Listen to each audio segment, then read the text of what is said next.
In this question, there is a non-conducting ring of radius r and mass m. A charge q is being uniformly distributed over the circumference of this ring, as well as there is a time-dependent magnetic field which is given as B is equal to 4t square, which is associated with this ring. The direction of the magnetic field is inside the plane, and the ring is placed on a rough horizontal surface, and this ring starts to rotate at t is equal to 2 seconds, and we have to find out the coefficient of friction. So we all know that this coefficient of friction is of a table, and this ring will start to rotate due to electric force acting on the charge. Now we know that this ring is non-conducting, and non-conducting ring means that the charge which is on the circumference is not allowed to move inside the ring. So current cannot be induced inside the ring, but this charge will experience some force in electric field, and hence if this charge will be restricted by the ring to move inside, so this charge will rotate along with the ring, and ring will start to rotate along with the charge due to the electric force acting on the charge. So first of all, we need to calculate the electric field which is induced on the circumference of this loop or this ring. So for that, we know the formula that E dot dl is equal to A dB by dt. Again, I am reminding you that I am not using the negative sign, as I am only concerned with the magnitude of the electric field. Now the limit would be 0 to 2 pi capital R. So this is E into 2 pi capital R, which is equal to pi R square into dB by dt. Now this dB by dt, we know that dB by dt will be equal to 8t, as B is given as 4t square.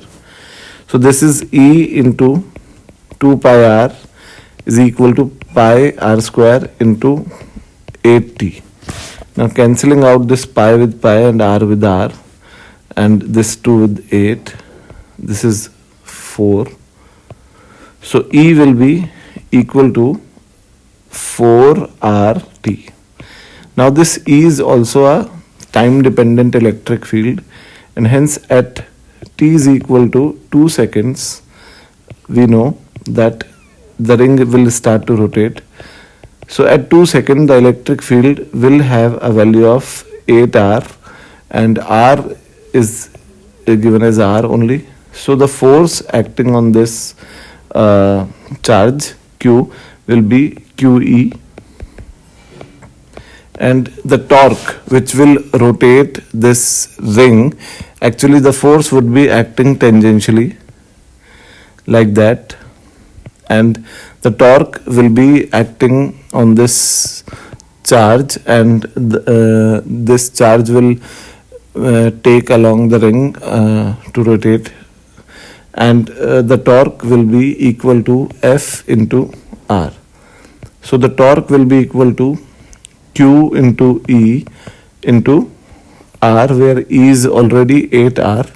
So torque is equal to Q into 8R square. Okay.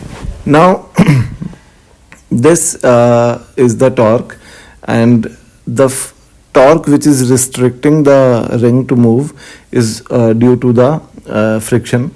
So torque of friction, because friction would be acting on only the circumferences, so the torque due to friction would be mu mg into r. So when the ring will start to move, then at that situation, the torque which is inducing the ring to move, to rotate, and the torque which is restricting it is just equal to each other, and therefore Q into 8R square will be equal to mu into mgr, and From this equation, mu will be equal to 8qr upon mg. So the correct option will be option number C. Now we move on the next question. In this question, there is a uniform magnetic field which is time dependent. Obviously, you can see that. And this time dependent magnetic field is confined inside a cylindrical region of radius r. Now there is a rod PQ which is kept in this magnetic field, and the length of this rod is 2L. And due to the induced electric field, there would be some movement of electrons, and the rod will get polarized, and this rod will have a potential difference in it. We need to find out that potential difference. So we already know that due to that electric field which will be induced inside this region, the rod will be polarized, and hence we have to find out the potential difference developed across the rod. Now let us consider that there is an electric field which is induced in some arbitrary loop like that. In this loop, electric field is induced. Okay, so we can already see that the electric field will be in tangential direction to the loop, and its direction would be in anti-clockwise sense, because magnetic field is pointing inside the plane, and this magnetic field is increasing with time. Now there are two components of this electric field. One is this perpendicular component, and other one is this parallel component. This parallel component is, let's suppose this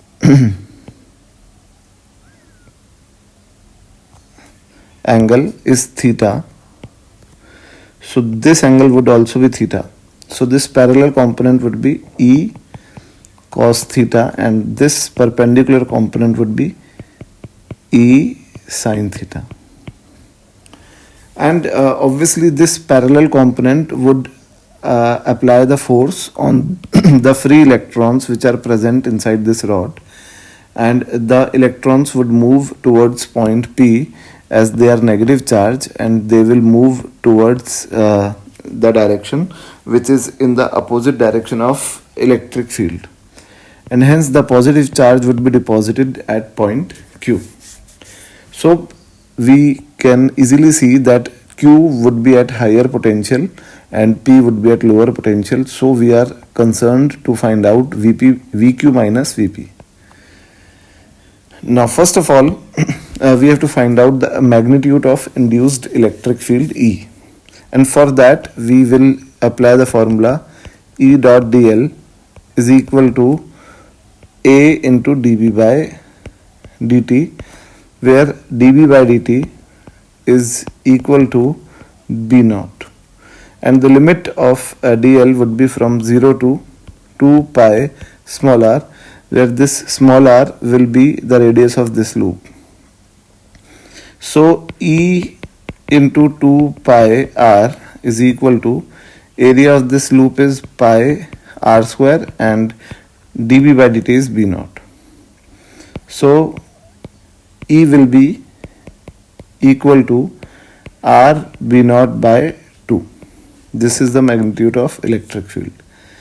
Now we know that the potential difference VQ minus VP is due to the parallel component of electric field, and therefore VQ minus VP will be E parallel into 2L. We know the formula of potential difference, that it is electric field into length into the distance between positive and negative polarities. So VQ minus VP is equal to E parallel, which is E cos theta into 2L, and hence VQ minus VP will be equal to R B naught by 2 into cos theta into 2L. Now we know that this length is h, and h will be r cos theta. So we can write this r and this cos theta together as h, and hence vq minus vp will be equal to b naught into L into h. Now this h will be simply, you can see from this bigger ring that I'll draw again so that there is no confusion. So this is the ring and this is the rod. This length is h and this length is capital R and this length is L. So this is a triangle, right angle triangle, and h can be written as under root of r square minus L square. So VQ minus VP will be equal to B naught into L into under root of r square minus L square. This is the final potential difference between Q and P, and the correct option would be option number C. Now we move on the next question. In this question, there is a disk of radius r, and this disk is being placed in a magnetic field which is pointing inside the plane of this screen. Now we have to find out that with what minimum angular velocity must this disk be rotated so that no electric field is being developed inside this disk.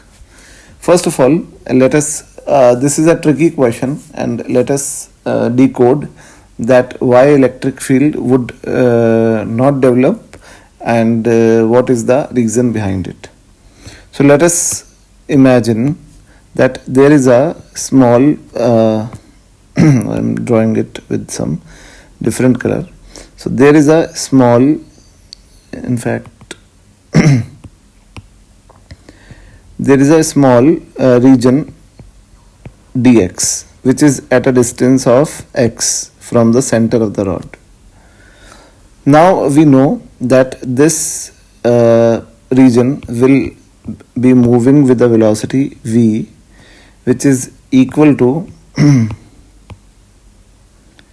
v would be equal to x omega. Okay, and therefore some small elemental EMF dE would be developed. So dE would be BLV, and this is B into L. The length of this region is dx and its velocity is x omega. So dE is BLV, where dE is the small EMF which is developed in this region due to its motion in magnetic field. So it is motional EMF.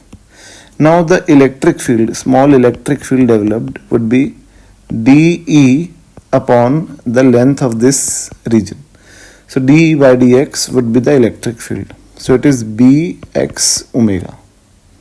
Now this electric field will be generated due to the motional EMF. And now we need to find out that with what angular velocity this disk must be rotated so that there is no electric field developed in it. Now let us see that why electric field would not be developed. First of all, let us write the polarity. Now the polarity of this induced EMF would be determined by Fleming's right hand rule, and by Fleming's right hand rule you could see that the electrons would be at this side and positive charge would be at this side.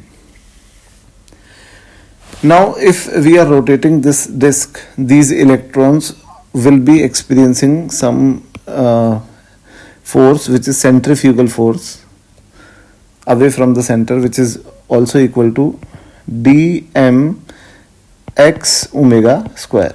The force is mx omega square.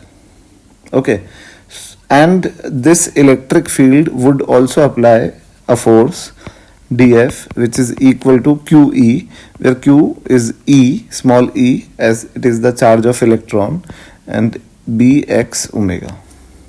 So if this force dF is equal to this centrifugal force, then these forces are acting in opposite direction, as dF is acting in this direction. This is dF. So if dF and this dm x omega square would be equal, then there would be no separation of electrons and there would be no electric field which would be generated.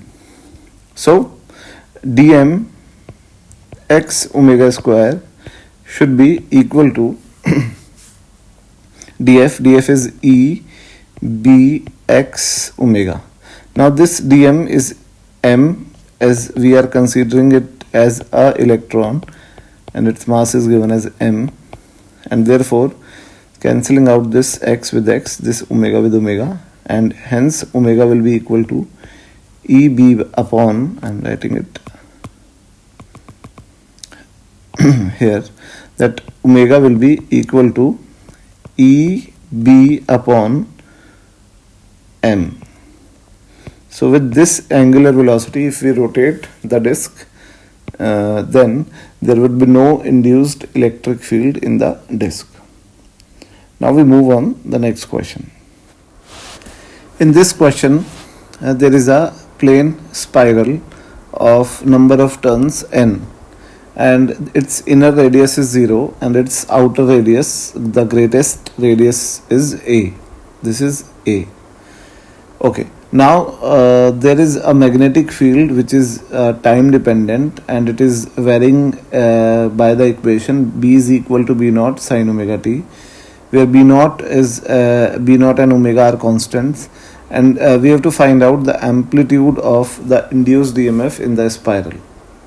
So first of all, we should know that these n number of turns are being distributed over this length, which is a, because the inner radius is 0 and the outer radius is a, so this length would be a, and the n number of turns are uniformly distributed over this length.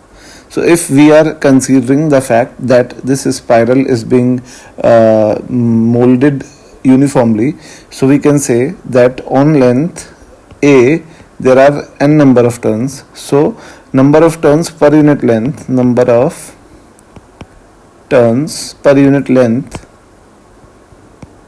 would be n upon a.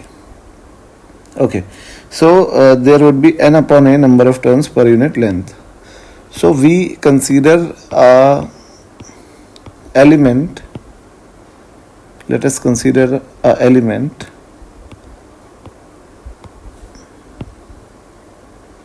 So this is a element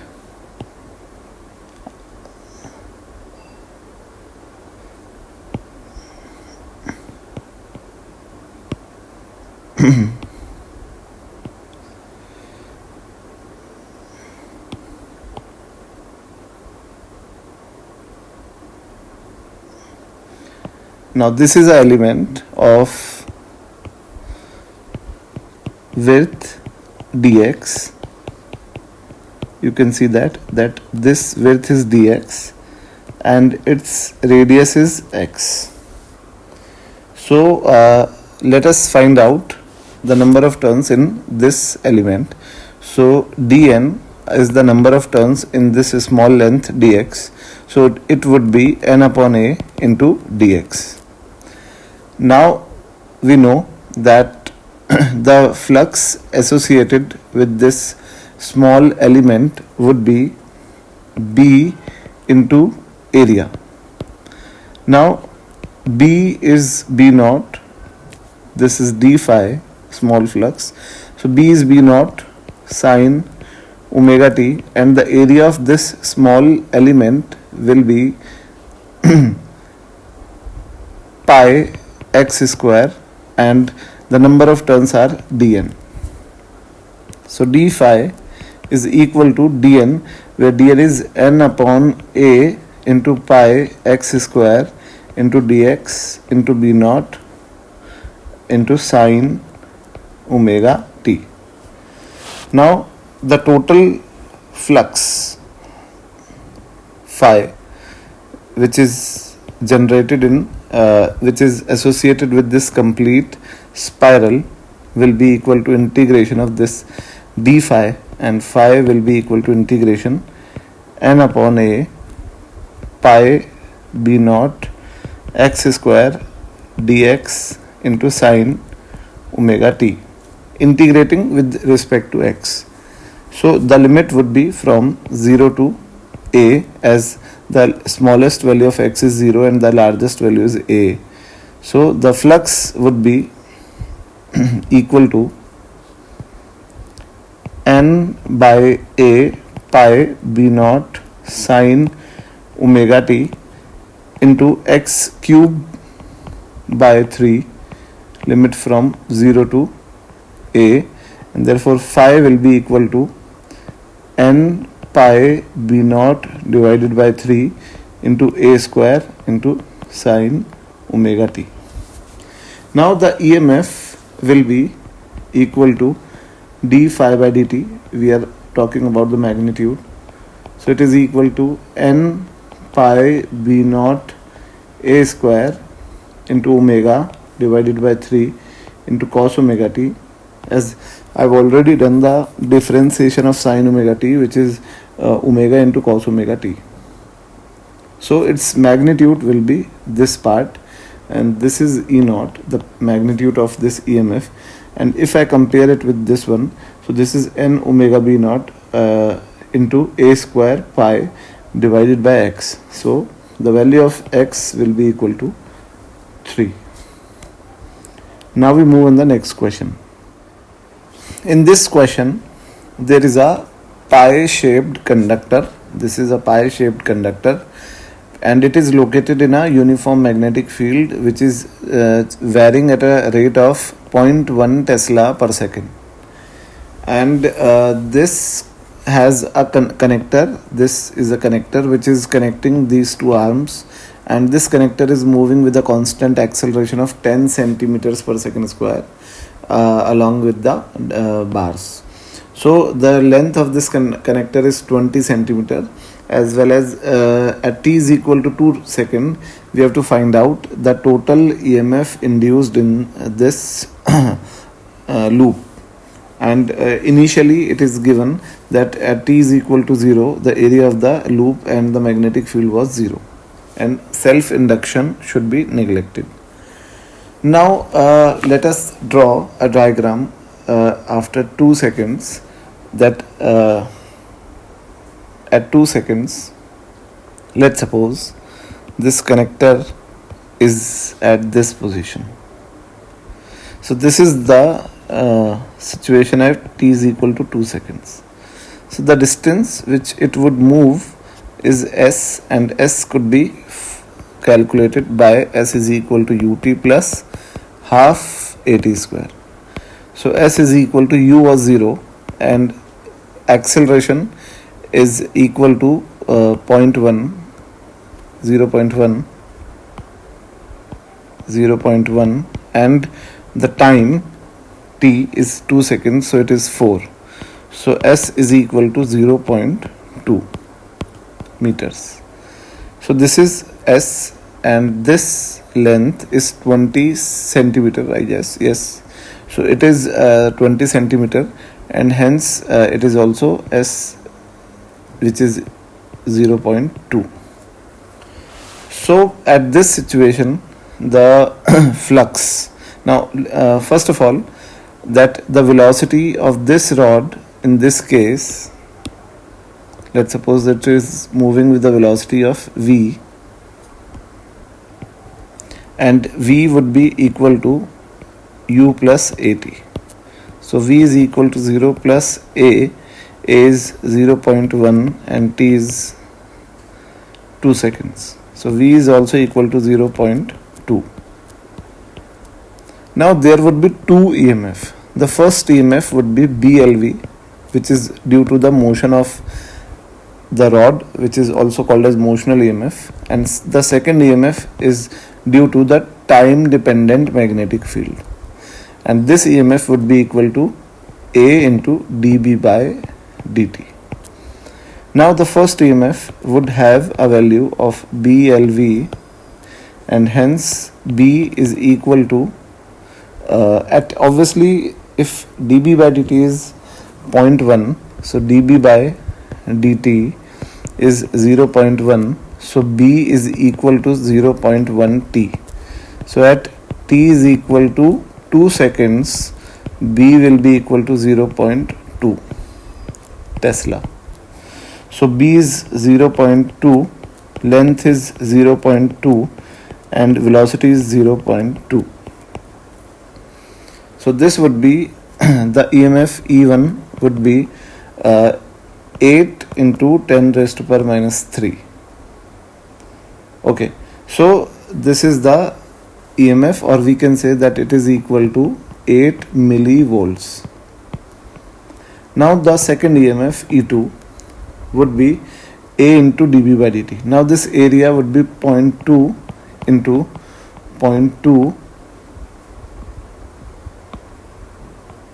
this area, the area of this square, as the flux is associated with this square, into dB by dt, and this dB by dt is already 0.1, so E2 is equal to 4 millivolts. Now we know that this rod is moving towards right side, and the induced EMF would be tending to retard it, and E1 would be retarding it, and obviously the induced EMF E2 is also due to the increase in area of this section with which the flux is linked, and if this area will increase, the flux will also increase. So also E2 would be having a nature which would be opposing the increase in area of this rectangle or square, and similarly E1 and E2 would be supporting each other, and therefore we will say that the total EMF would be sum of these two EMF. Okay, so the total EMF will be 12 millivolts, and the final answer would be 12 millivolts. I'll again explain the nature of these two EMF. That E1 EMF is induced due to the motion of the rod towards right hand side. So this E1 would be opposing the motion and it would be retarding the rod, as well as this E2 EMF is induced due to the increasing area of this section or increasing flux. So it would also try to retard the rod so that area could not increase. So in both the EMF are trying to retard this rod, and hence their nature are same. So we can easily add them. Thank you. Now we move on the next question. In this question, there is a infinitely long wire which is carrying a current I is equal to I naught cos 2 pi t by capital T. This is a sinusoidal current. Now this wire is kept in the same plane as that of a square frame, and the side of this square frame is A, and the total resistance of this square frame is R, and we have to find out the flux linked with this square frame, the EMF induced in the square frame, as well as the heat developed in the square frame in time interval from 0 to 10t. Now starting the problem, we have to first of all find out the flux linked with this square frame, and as we can see that the magnetic field is variable, so we have to take a element and we have to integrate it for calculating the flux. So if this width is dx and the distance of this element from the wire is x, so the magnetic field of this wire on this element will be mu naught I by 2 pi x. Now the small flux linked with this element would be B into its area dA, and d phi will be equal to mu naught I by 2 pi x into the area of this element is dx into A. Now phi will be integration of d phi, and hence phi will be equal to integration mu naught I a by 2 pi x dx, and the limit of x would be from b to b plus a. Okay, so phi would be mu naught I a by 2 pi ln b plus a upon b. This is the flux. Now if I substitute the value of current, then the flux would be mu naught a by 2 pi and I naught cos 2 pi t by t into ln b plus a by b. And to find out the EMF induced, we know that EMF induced is minus d phi by dt. So it is mu naught a I naught by 2 pi into 2 pi by t sine omega t. Now sine 2 pi t by t. Now we know that the differentiation of cos theta is minus sine theta, but this negative sign and that negative sign would be cancelled out, and this is ln b plus a by b. So if we cancel this 2 pi with 2 pi, so EMF induced will be mu naught I naught a by t sine 2 pi t by t into ln b plus a by b.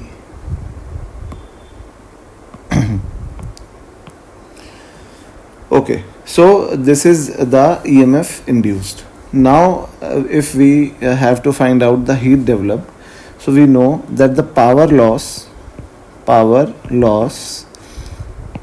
is equal to E square by R.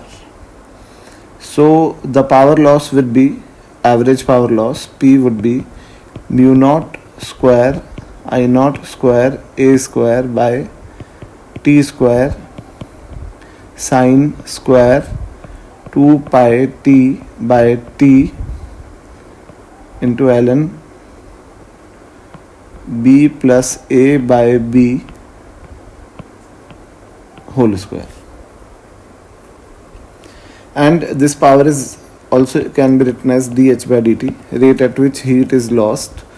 So dH is equal to mu naught square I naught square a square by t square sine square 2 pi t by t ln b plus a upon b whole square.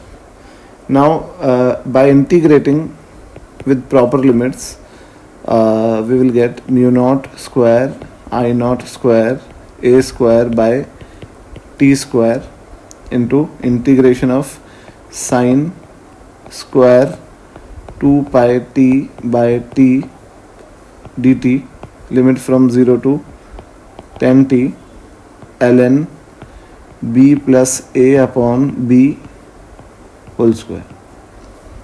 So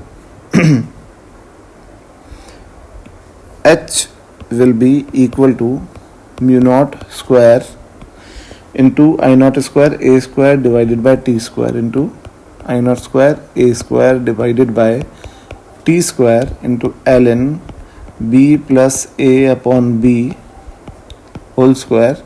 And the integration, to integrate this sine, this is 0 to 10t, and to integrate this sine square into 2 omega t by t, we can write it as 1 minus cos 2 pi t by t dt.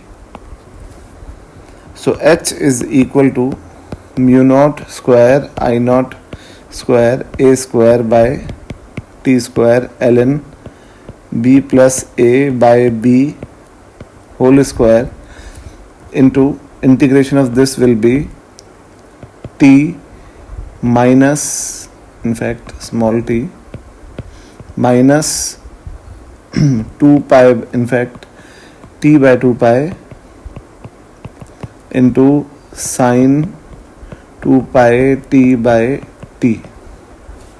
Now applying the limits 0 to 10t, we can see that this term would be 0 and h would be equal to mu naught square, this is also divided by 2. So this mu naught square I naught square a square by t square into ln b plus a upon b whole square into, I am putting the limit of 10t in this position, and 10 by 2 will be 5t, and this would be 0. So h would finally be equal to mu naught square I naught square a square into 5 divided by t ln b plus a upon b whole square. So this is the final expression of heat produced. Thank you. And there would be a term of resistance also, which I forgot.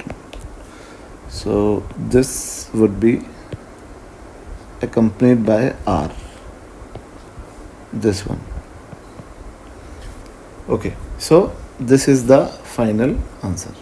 Thank you.